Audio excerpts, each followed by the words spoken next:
Fag Capitals of the world.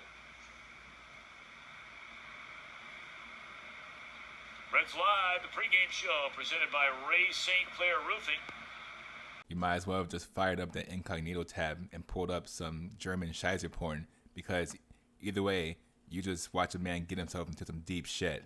Yup, I'm starting my career off with a joke about German shit porn. But honestly, this situation here kind of brings up some questions here. Number one, what are these fag capitals of the world he's even talking about? Number two, what the hell are they even talking about for him to even say such a statement?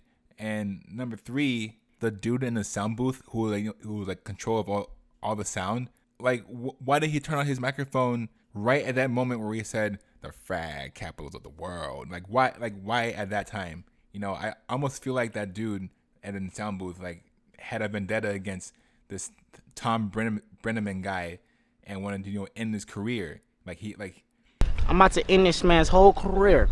Done. Like that's basically what he did to him, and I feel like this definitely ties in super fucking well with the whole SJW/PC culture that's plaguing 2020. So I'm gonna tell you exactly how I feel about this whole thing. Cause honestly, this whole incident and this old ball sacks apology has the word bullshit written all over it. And right now you're probably thinking, oh man, is this guy just another PC little simp boy?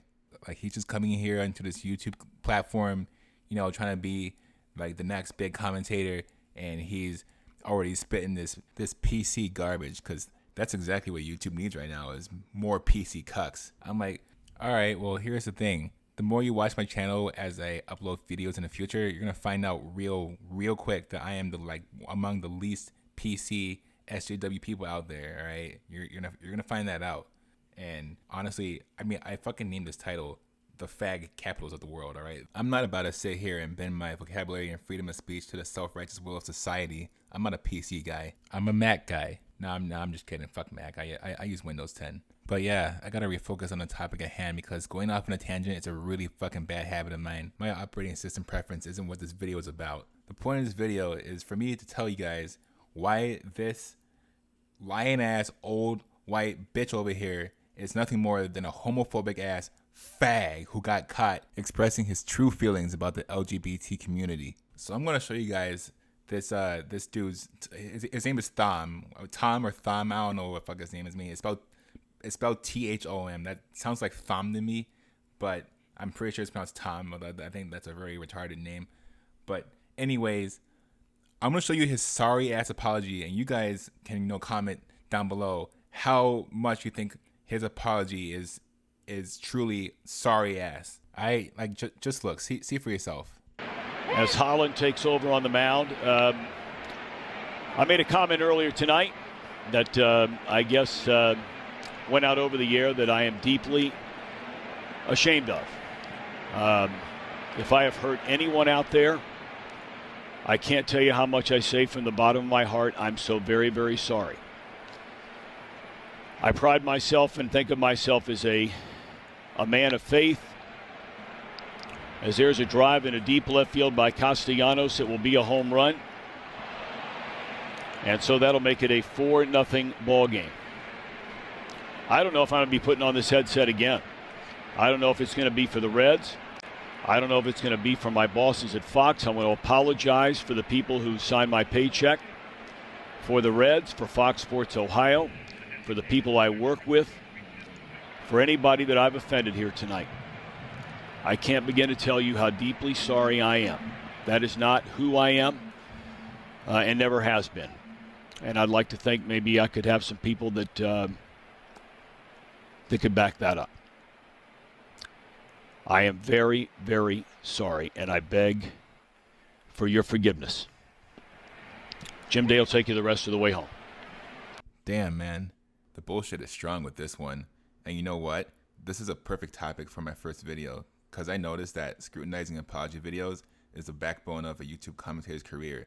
It really puts your bullshit detecting skills to the test. So I guess I'm going to have to just break this down for you guys in a brand new, completely made up segment called Oh, let's break it down! Now, to the normal, basic ass average viewer who only sees things for face value, to them, they're like, oh, that was a sincere apology. He actually really meant it. Like he was basically begging for his job. He really regretted saying the word that F word on national television. He shouldn't get fired. But all I heard throughout that mumbo jumbo was, I'm so sorry you heard me say that. That was all just a bunch of tomfoolery coming out of my mouth. I don't know where that came from, but it couldn't have come from me because I believe in the law of Jesus Christ. Now, what if I told you that one of the HNICs over at ESPN decided to take the Uncle Tom route and give this Tom fellow here a pass? And you're probably wondering which HNIC I'm talking about. And shit, I'll even put cash in it that some of you who aren't well versed in late 80s slang are probably thinking, what? Bro, what are you talking about, man? Well, here's a clip from the 1989 movie Lean On Me, where it breaks that acronym down for you. I'm the head nigger in charge.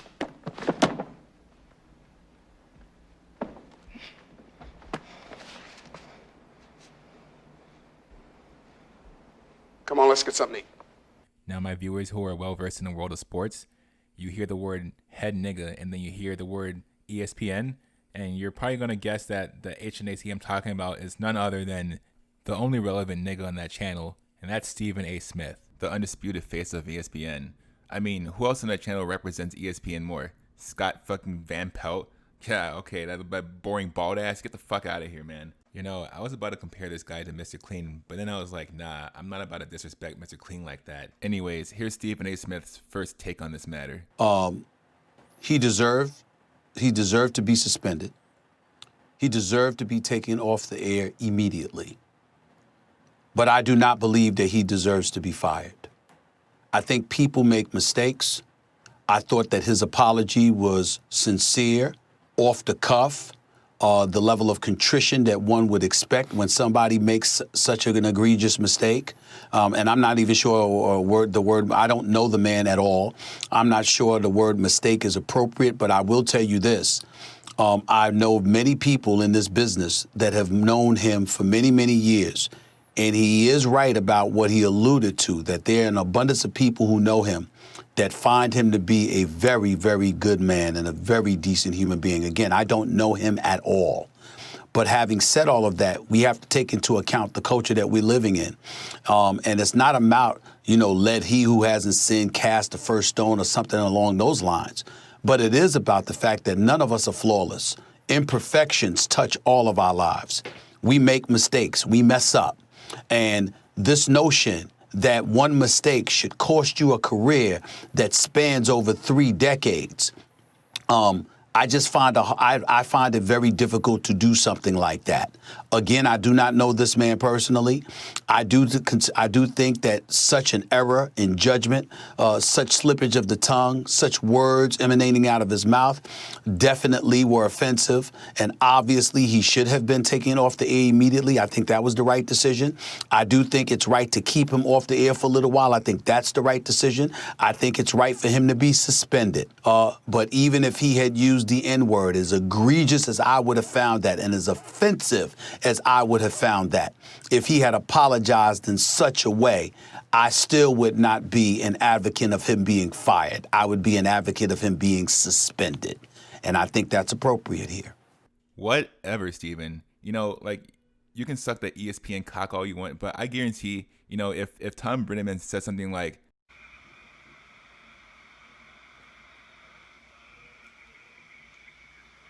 I don't take kindly to cities with lots of niggers in them. Reds Live, the pregame show presented by Ray St. Clair Roofing. Dude, you will be flipping over your desk, shouting at the camera, and calling for this racist to be fired, right there on the spot. Come on, man. Stop selling out and defending this guy, all right? It's really obvious that he, just by his tone of voice alone, he was dead serious when he said that shit, all right? And he actually has a thing, he actually has a problem with the gay people and just probably the whole LGBT community, right? Nobody says that kind of thing, basically under the breath, on a hot mic, unknowing, it was even staged. He was just talking, I guess, some locker room talk with his boy, and then he was just yeah, those fag capitals of the world, as if he had some real disdain for gay people. All right, come on, man, just use your brain, all right? It's really evident that this guy doesn't care about the LGBT community, and he's just apologizing right away. Because I mean, first of all, it will just look bad if he didn't apologize after being caught saying that on TV.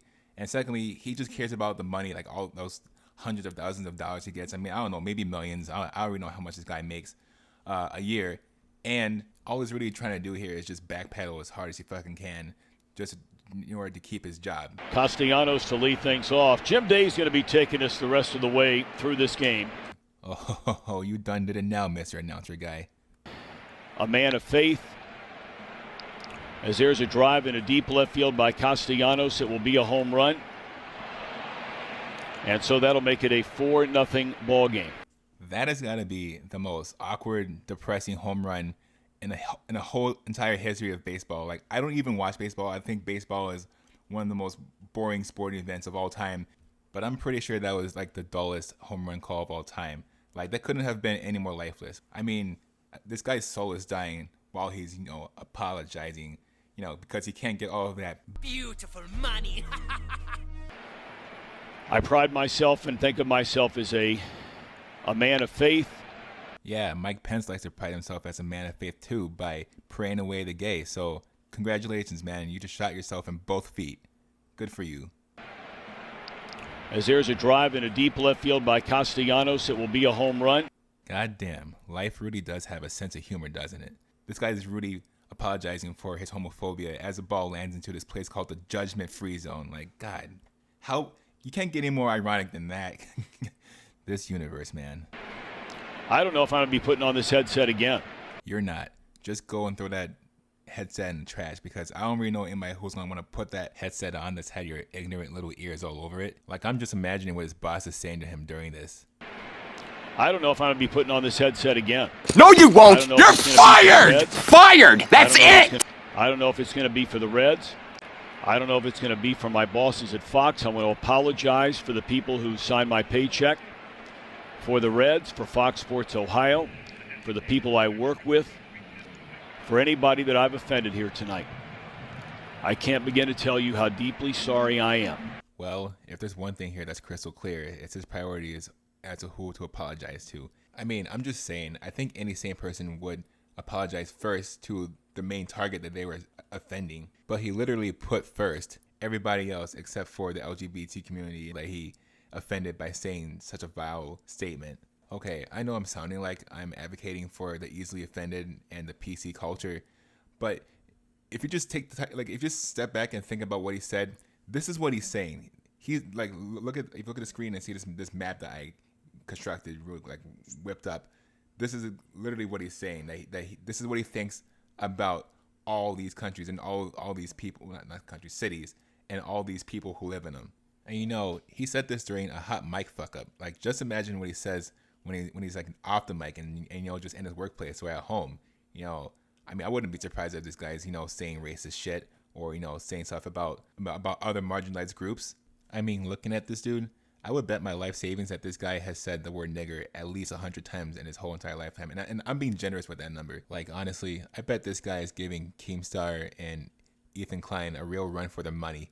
That is not who I am and never has been. Oh, it's not?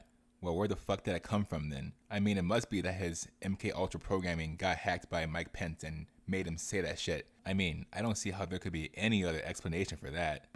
And I'd like to think maybe I could have some people that could back that up. Man, shut the fuck up, you robotic Illuminati-ass puppet. And the funny thing is that this isn't even new. Like, this has happened before in the past with other unfortunate commentators. Like, probably the most famous incident that's happened was the whole Don Imus situation with his nappy-headed hose comment. That's some rough girls from Rutgers, man. They got tattoos and some hardcore hoes. That's some nappy-headed hose there. I'm gonna tell you that now. Oh man. Man, that's some. Ooh. And the girls from Tennessee, they all look cute, So. All right, I'm not gonna lie. That shit was pretty funny, but that was a pretty uncalled for harsh statement. I mean, like he's supposed to be commentating the fucking game, not roasting these bitches on the court and commentating on their nappiness and their promiscuity. So it's no wonder that Don Imus got initially suspended And then later on, he actually got fired by CBS Radio. But I will say this, at least Don Imus has some comedic value to his delivery. Like, it didn't really seem that mean-spirited. It was just kind of more of him trying to be funny, but, it was all in bad taste, and then he just kind of, had egg on his face, and that kind of ruined his career. Tom Brenneman, though, that statement was completely candid and 100% came from a really hateful place. Like, it's really just undeniable at this point. Now, there was another very similar, but also way funnier incident that happened way back in 2006 that's worth mentioning. Down. That looks like a pass that needs to be caught. Yeah, you can't use your shoulder to catch a football. You've got to get your hands out there every night. And I'm out there with my kids working on catching the football. They want to use their body. It's just a natural instinct as a human being. But you've got to learn to be able to put the ball in your hands. Your hands are what makes it possible. Your shoulder pads are hard and stiff. Your hands are tender, and they can move and caress the ball. that's kind of gay, but hey, close. 4th down and 9. See, now that shit was actually pretty hilarious. Just a commentator making an awkward off-the-cuff comment with a suggestive use of the word gay. And I'm pretty sure this guy was just suspended for like a week and not fired. As far as Tom Brenneman goes, I'm pretty sure he's going to face the same fate as Don Imus, except rather than being known as a guy who made a racist funny comment, he'll just be known as that homophobic douchebag. By the way, if you fuck with this video, go ahead and hit that like button. And if you feel like I actually got a shot at this YouTube thing, then smash that subscribe button and hit the bell. So yeah, you can make fake ass apologies on TV all you want, Tom, but at the end of the day, man, it's over for you. You lose.